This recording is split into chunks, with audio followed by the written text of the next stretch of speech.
Thank you. We now go virtually to Hendon. Dr. Matthew Offord. Thank you, Madam Deputy Speaker. We all agree that there is injustice in the world, but does the Home Secretary agree with many of my constituents that viewing images of demonstrators throwing bikes at police officers, aiming fireworks at horses, and racially abusing other people is simply unacceptable? The irony is that public sector workers were recently being applauded, and now those very same people are being put at physical harm, both through violence and the pandemic.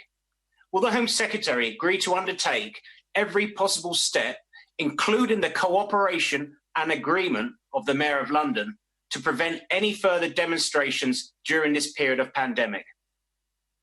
Secretary. Well, I thank my honourable friend for his question. He's made some very, very important points.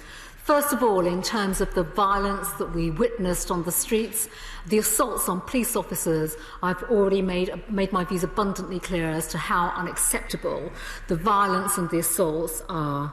The honourable member will know, and all members understand, that when it comes to operational decisions, when it comes to policing, they are very much the operational independence of Chief Constables, the Commissioner in London in particular, and also the responsibility that police and crime commissioners have for the totality of policing in their force area. When it comes to future protests, it is the responsibility of the Mayor of London to ensure that policing, but also protests in particular, do not manifest in the way in which they have done. He has a duty as well to communicate to Londoners, to express their own views in a right and proportionate way by sticking to the regulations that have been outlined by government already. I myself made views very clear over the weekend, as did the Secretary of State for Health, that we do not want to see these protests take place. We are in the midst of a health pandemic. By doing so, by gathering in this way, people's lives are being put at risk.